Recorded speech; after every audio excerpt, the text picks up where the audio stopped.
Queridos amigos, ¿cómo están? Buenas tardes. Soy la doctora Liz Padilla. Bienvenidos a otra de mis cápsulas jurídicas en este maravilloso mundo del derecho. Oigan, pues el día de hoy les voy a hablar de un tema, ¿no? Yo creo que nos ha pasado a muchos, sobre todo los que somos defensores y sobre todo aquellos que tratamos de argumentar en materia de derechos humanos, y es precisamente la problemática que trae la jurisprudencia de la Suprema Corte de Justicia de la Nación cuando restringe derechos humanos. Déjame explicarte cómo está. Mira, el artículo 95, párrafo 10 de la Constitución Política y el artículo 217 de la Ley de Amparo, párrafo 1, señalan que la jurisprudencia de la Suprema Corte de Justicia de la Nación, es decir, de la Corte Mexicana, es obligatoria para todos los jueces por debajo de la Corte, ¿no? Y entonces, bueno, pues ahí ya tenemos jurisprudencia por precedentes, ya no se requieren los 5 criterios, jurisprudencia por contradicción de criterios, etcétera. Entonces, hay varias que restringen derechos humanos, pero básicamente tenemos dos, la 2006-224, seguramente tú la debes conocer, que es producto del expediente varios 293/11 y que señala que cuando en la Constitución exista la restricción expresa al ejercicio de un derecho humano, se tendrá que estar a la Constitución. Y no así, evidentemente, al tema de la constitucionalidad, al tema de la convencionalidad. Es decir, la Corte, al emitir esa jurisprudencia, el Pleno de la Corte mocha, le corta la cabeza a todo el sistema interamericano de derechos humanos. Le corta la cabeza a las sentencias de la Corte Interamericana, le corta la cabeza a la jurisprudencia de la Corte Interamericana, le corta la cabeza a las opiniones consultivas de la Corte Interamericana, los informes de la Corte Interamericana.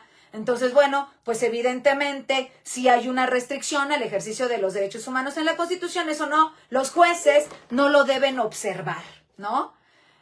Por ejemplo, varias restricciones, una clásica que todo el mundo conocemos, la del artículo 19 constitucional, párrafo 2, la prisión preventiva oficiosa. Entonces puede decir lo que quiera la Corte Interamericana, puede decir lo que quiera la jurisprudencia del sistema interamericano, pero te debes estar a lo que diga la Constitución. Y si la Constitución dice que en determinados delitos se debe aplicar la prisión preventiva oficiosa, es decir, de forma automatizada, sin que la Fiscalía tenga que demostrar la necesidad de cautela, el riesgo de la víctima, o que el sujeto puede interferir durante el procedimiento, el sujeto vinculado o el sujeto imputado, pues entonces así debe ser.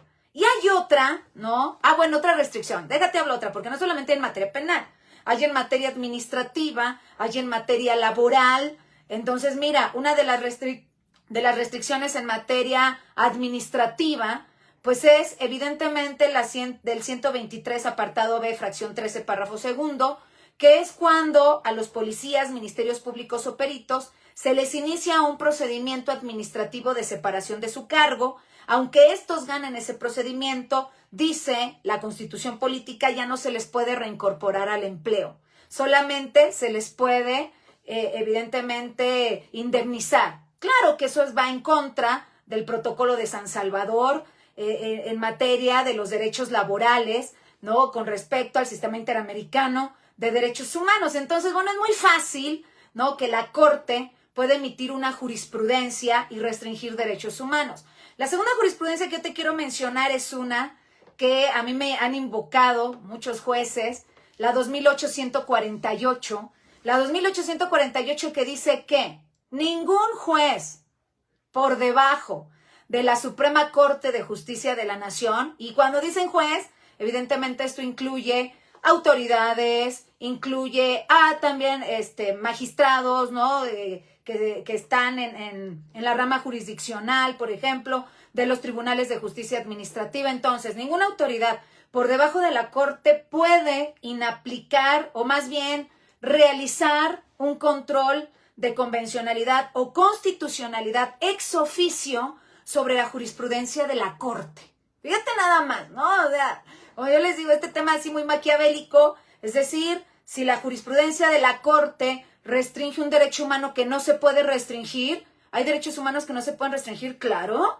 29 párrafo segundo de la Constitución, ahí chécatelos. Ni el presidente, ni el Congreso, ni la Corte puede restringir esos derechos humanos. El derecho a la personalidad, el derecho a la familia, los derechos de la niñez, por ejemplo, ¿no? El principio de legalidad, de retroactividad, las garantías mínimas, el derecho a la vida. Pero si la Corte, bajo estos rubros, emitiera una jurisprudencia que restringe estos derechos humanos, bueno, pues se tendrá que estar a lo que diga la Corte. No, no, no, no. Error.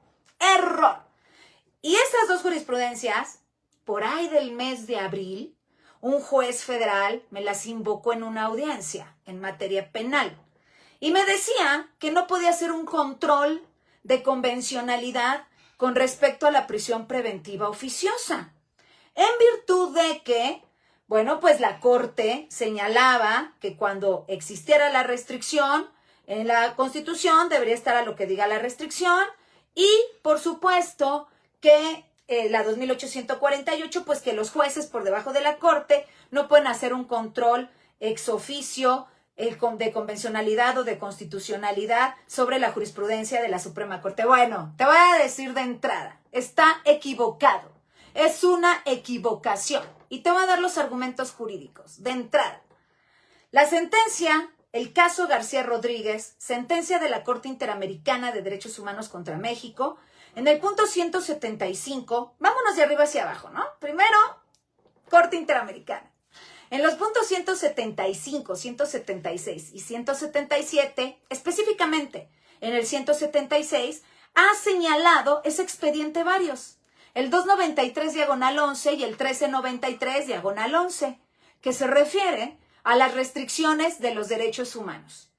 Y la Corte le está diciendo al Estado mexicano que sus jueces o cualquier autoridad pública administrativa, judicial, legislativa, de ninguna manera pueden restringir un derecho humano a través de la jurisprudencia.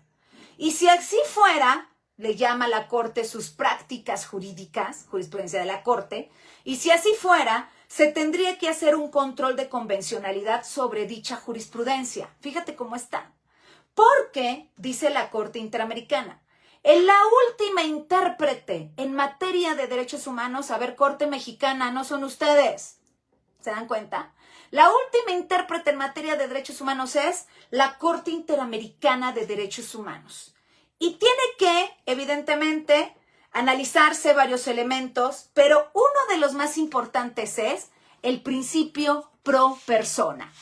Y en ello hay varias sentencias de la Corte, aquí las tengo para ti, ¿no? El caso Velázquez Rodríguez contra Honduras, que nos habla de que todo Estado debe garantizar la protección y la justicia. Punto número 2. El caso también Almonacid Arellano y otros contra Chile. Principio pro persona, y hacia la persona evidentemente debe ir la interpretación más favorable. A ver, de entrada, desde el sistema interamericano, estas dos jurisprudencias o cualquiera que restrinja derechos humanos de cualquier disciplina jurídica serían inconvencionales. Hay otro caso, el caso Gómez-Lund, Gómez con S, Gómez-Lund y otros contra Brasil. Nos habla de lo mismo, que se debe aplicar a la persona la alternativa más favorable en materia de derechos humanos. Y el último caso que me parece interesante, ¿no? Para esta plática, el caso Apitz Barbera contra Venezuela, la interpretación más favorable. Ya las tienes ahí. Entonces, tú me puedes decir, bueno, doctora, pero es que no nos alcanza. Doctora Padilla, no nos alcanza la argumentación con la Corte Interamericana, que de entrada yo te diría que eso debería ser suficiente, ¿eh? Eso nos debería alcanzar sin ningún problema. Eso es, a ver, es suficiente. Que los jueces no lo quieran observar por ignorancia, ese es otro tema, o por conveniencia, ¿no? Pueden ser varias, o las autoridades. Pero entonces, vámonos a la Corte Mexicana. Ya que hay una jurisprudencia magnífica, maravillosa, que también deviene o es producto del expediente varios 293/11. Y es nada más ni nada menos que la siguiente jurisprudencia que le sigue a la restrictiva. la 2006-224. Entonces, esta es la que le sigue, la 2006-225. ¿Y qué dice la jurisprudencia 2006-225? Fíjate, señala que las sentencias de la Corte Interamericana, aunque el Estado mexicano no sea parte, evidentemente si el Estado mexicano es parte, son obligatorias para todos los jueces mexicanos, para todos. Y te dice, una sentencia de la Corte Interamericana se debe aplicar en México bajo 3 perspectivas. Fíjate nada más. Ay, me encanta, me encanta. ¿Cuáles son estas 3 perspectivas? Bueno, la primera, cuando se trate de un caso en común. Si se trata de un caso, pues más o menos con las mismas características, pues aplícala. No es el caso, digamos, ese no nos sirve, lo mandamos a un lado. Punto número 2. Si es posible armonizar la jurisprudencia de la Corte Mexicana con la jurisprudencia de la Corte Interamericana, entonces se aplicarán evidentemente estas sentencias de la Corte Interamericana. Ya vimos que no. A ver, no es posible. No es posible que se armonicen porque estas jurisprudencias son restrictivas. Restringen al 100 los derechos humanos. Nos vamos al punto 3. Ese es el que vamos a aplicar. Ese es el que vamos a utilizar en nuestras argumentaciones. Porque el punto 3 dice, de no ser posible la armonización entre la sentencia de la Corte Mexicana, como es nuestro caso, con la de la Corte Interamericana, se aplicará la más favorable. ¿Qué tal? Entonces, tú ya tienes aquí 4 que te di, 5 que te di. Auméntale el caso García Rodríguez contra México, por favor. Ya te dije 175, 176, 177, 303. El caso Zompanxle Tecpile, auméntaselo, por favor, ¿no? Y ahora vamos a bajarnos un poquito más. Acaba de salir la resolución de la contradicción de tesis 40/2023. Y esta 40/2023 tiene una parte donde señala que se tiene que hacer, escúchame, se tiene que hacer control de convencionalidad sobre la jurisprudencia de la Corte Mexicana. Y eso implica que de ninguna manera se está inobservando las sentencias, la jurisprudencia de la Suprema Corte. No, sino que se está haciendo un control de convencionalidad. No se están ni aplicando ni observando. Ojo, se está haciendo un control de convencionalidad. Fíjate, está en el punto 223, ¿sí? En el punto 223 y estos puntos 224 que son cruciales. Te los voy a leer literal para que los tengas. Dice, en otras palabras, la prevalencia del principio pro persona y la interpretación conforme, ya vimos, interpretación conforme, tú debes saber dónde está en la Constitución mexicana. Artículo 1 constitucional, párrafo 2. Las normas en materia de derechos humanos se interpretarán de conformidad con los tratados internacionales y con esta Constitución con base en el principio pro persona. Esa es la interpretación conforme, ¿ok? Entonces, vas a hacer una interpretación conforme entre la Constitución y la convencionalidad y vas a hacer un control de convencionalidad con respecto a la jurisprudencia que restringe derechos humanos. Ejemplo, la 2006-224. En esa 2006-224 no puedes hacer un control de constitucionalidad. Bueno, no puedes solicitar que la autoridad, eso es lo correcto, no puedes solicitar que la autoridad haga un control de constitucionalidad, sino que, ¿por qué? Porque está igual, o sea, la Constitución restringe el derecho humano, entonces no nos sirve, sino que vas a hacer que se realice un control de convencionalidad. Y eso es lo que te está diciendo el pleno de los colegiados de circuito aquí en México, ¿no? Y luego sigue diciendo aquí. Otra vez, lo repito.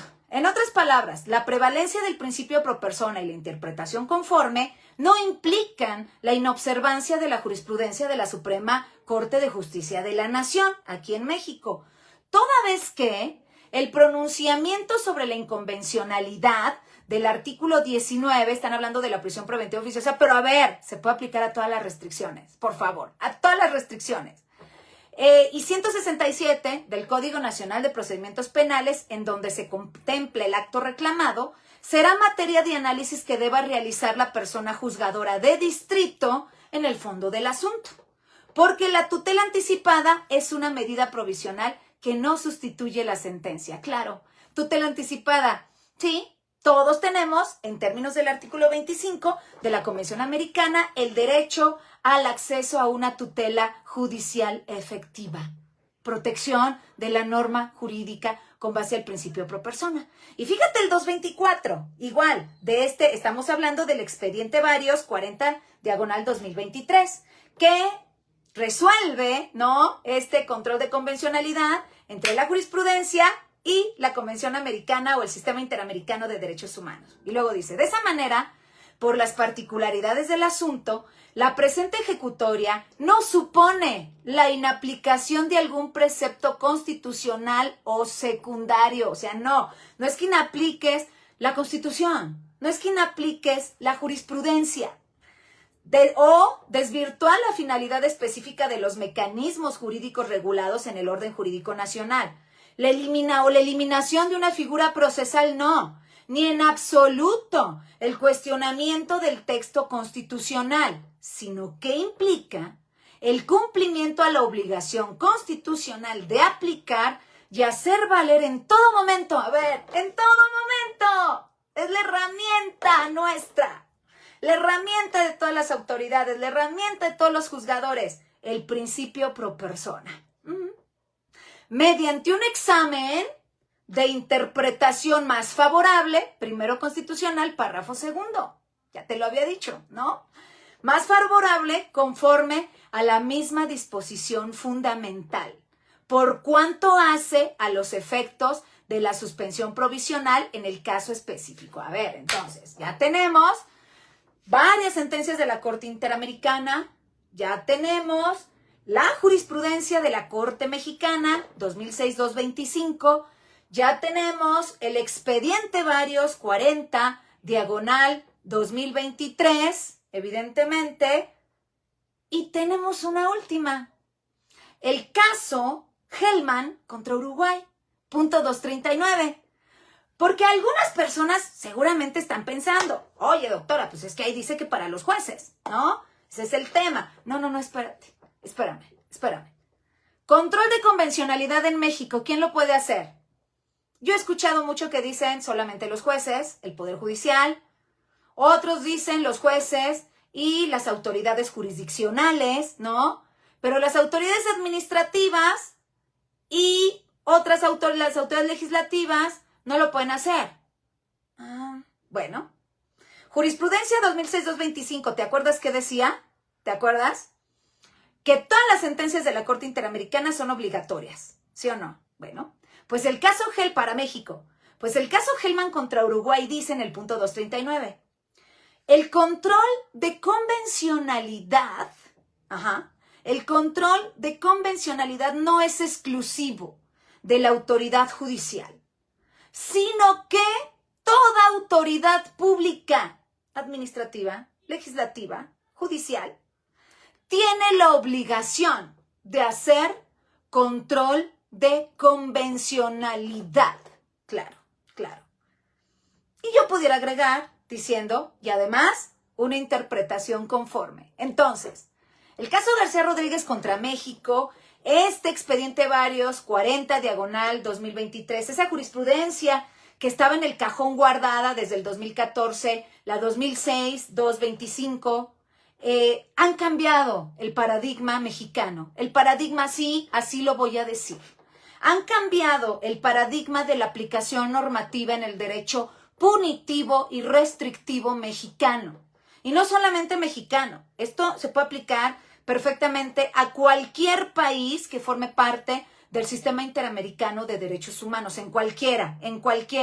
¿Por qué razón? Porque en este momento histórico, argumentos como el que varios jueces han manejado en el sentido de no hacer una interpretación conforme y de no hacer un control de convencionalidad entre la Constitución, interpretación conforme entre la Constitución y la convencionalidad y un control de convencionalidad entre la jurisprudencia y la convencionalidad, eso ya es del pasado, ya es retrógrada. Todas las autoridades en México lo deben hacer. ¿Qué dice la Corte X? Que lo diga. De ninguna manera le estás inaplicando juez, magistrado, autoridad administrativa, autoridad legislativa, autoridad judicial, de ninguna manera la estás inaplicando. Simplemente, ni inaplicando ni observando, simplemente estás actuando como juez interamericano con los mandamientos de los cuales México México se obligó a hacer, ¿ok? Internacionalmente. Simplemente se está haciendo un control de convencionalidad o una interpretación conforme. No implica, como bien lo dice el 224 del expediente varios 40/2023, como bien lo dice, de ninguna manera supone la inaplicación de algún precepto constitucional o secundario. De ninguna manera pretende desvirtuar la finalidad específica de los mecanismos jurídicos regulados, ni en absoluto pretende cuestionar el texto constitucional, sino que lo que se está haciendo, otra vez, interpretación conforme, constitución y convencionalidad, control de convencionalidad, jurisprudencia y convencionalidad, implica eso, el cumplimiento a la obligación constitucional de aplicar y hacer valer en todo momento el principio pro persona. Artículo 1, párrafo 3. Todas las autoridades en el ámbito de sus competencias, todas, tienen la obligación de proteger los derechos humanos. Tienes un asunto en el cual se haya llevado a cabo una determinación de una autoridad administrativa, judicial o de cualquier índole, peléalo de nuevo, revísalo, solicita revisión de medidas cautelares, solicita, ampárate, no sé, muchos mecanismos que nosotros como juristas y como defensas podemos hacer.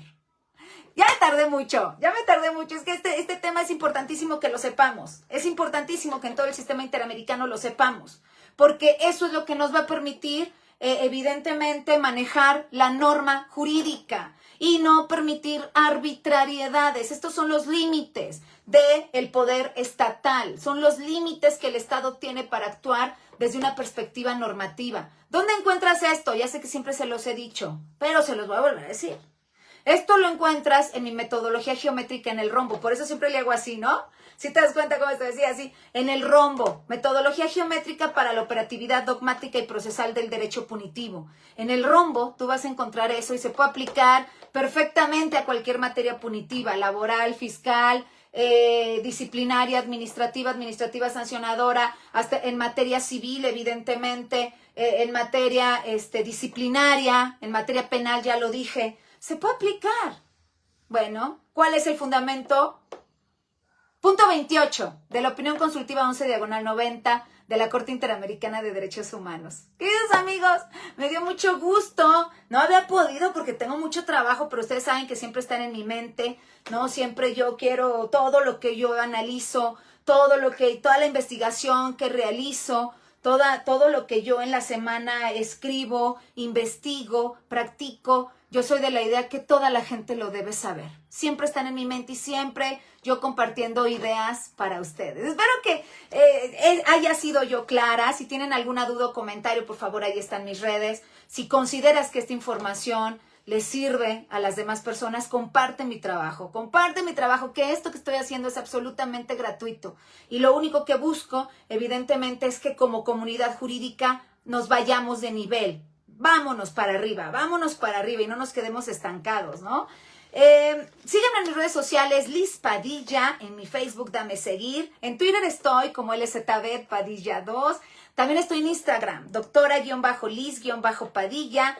En Amazon Music, Apple Music, Spotify, doctora Liz Padilla, YouTube, más de 240 videos gratuitos. Doctora Liz Padilla Oficial, ahí está. ¿Cuál me falta? Creo que ya son todas mis redes. Bueno, si me falta alguna, pues síganme en todas, ¿no? Recuerda que va a haber un curso gratuito sobre la metodología geométrica en el mes de octubre. Ahí en mis redes puedes encontrar el flyer, yo lo subiré mañana, lo vuelvo a subir para que ustedes lo tengan. Gratuito el curso, absolutamente. Claro, si quieres constancia o si quieres libro, pues digo, el libro pues evidentemente tiene un costo, ya te lo dirán mi equipo de trabajo en los informes. Y por supuesto que la constancia también. Pero si no quieres ni libro ni constancia, absolutamente gratis puedes tomar el curso. 10 horas de pura metodología geométrica. 6 figuras que metodológicamente te van a ayudar a operar el derecho punitivo sin equivocaciones, sin que haya errores. Entonces, bueno, pues por ahí puede ser más fácil para ti operar el derecho desde esta perspectiva. Les mando un beso como siempre, muchísimas gracias y bueno, pues nos vemos la próxima semana, ya mañana es sábado, tengo que descansar, por favor. Nos vemos la próxima semana con más material, más información jurídica en este maravilloso mundo del derecho. Gracias, gracias por seguirme, de verdad, les agradezco infinitamente. Un abrazo, excelente fin de semana para todas y todos. Soy la doctora Liz Padilla, gracias, bye bye.